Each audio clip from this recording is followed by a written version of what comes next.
Bizim meslek grubumuz inşaat sektörüdür. Demir, çimento, kaba inşaat olarak biz satıyoruz. Yani inşaat sektörüdür daha doğrusu. Ama bu sene inşaat sektörü %80 durmuş. O da neden kaynaklanıyor? Malzemelerin bu bir senenin içerisinde %100, %80 artması. İnşaat sektörü şu anda bizim işimiz %80 düşmüş.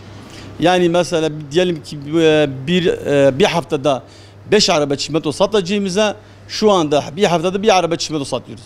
Haftada 4 araba demir satacağımıza şu anda ayda 4 araba satıyoruz ya satmıyoruz. Yani bu böyle giderse inşaat sektörü %10'lara da düşebilir. Zaten müteahhitlerin %80'i inşaatları durdurmuş yani. %20 var şu anda. O da eski projelerin. Yani eski sözleşmelerin. Onu da yapsalar %10'a %5'e düşebilir yani.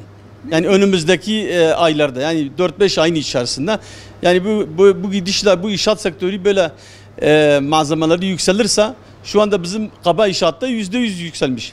Ama pimapen diyelim ki cam, tel ürünler, kablo, su tesisatlarında %300'e varan malzemeler var yani. Fiyatları tabii etkiliyor. Şimdi fiyatları böyle inşaat malzemesi yükseldiği zaman daireler de yükseliyor. Şu anda en düşük daire Batman'da 2 milyondan aşağı yok. 4 milyona kadar daire var. 5 milyona kadar daire. Bu millet nasıl alabilir? Bunu alamıyor. Ondan sonra inşaat da duracak tabii. Bu 4-5 ayın içinde böyle devam ederse, böyle bu yükselişler devam ederse yani 4-5 ayın içinde %5'lere düşer inşaat sektörü yani. Hükümetten talebimiz bunu bir an önce el atması lazım. Yani bu yükselişleri durdurması lazım. Diyor ekonomi gittikçe yükseliyor yani. Biz görmedik yani yerinde duracağını. İşimizi çok etkiledi. Çünkü fiyatlar yükselinden dolayı ne daire gidiyor ne malzeme gidiyor.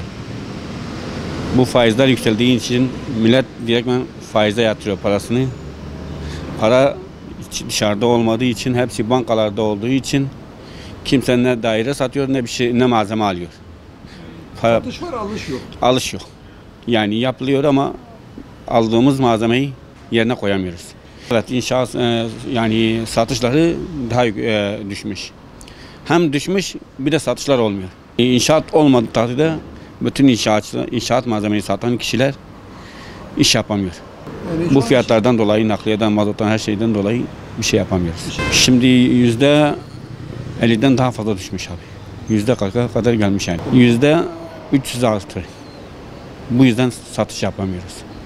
Her seferinde fiyatlar değiştiği için malzeme satamıyoruz. Bu inşaat sektörünü etkiliyor. Bir de fiyatlar yükseldiği için dairelerin fiyatları da yükseliyor. Kiralar da %200-300 artıyor.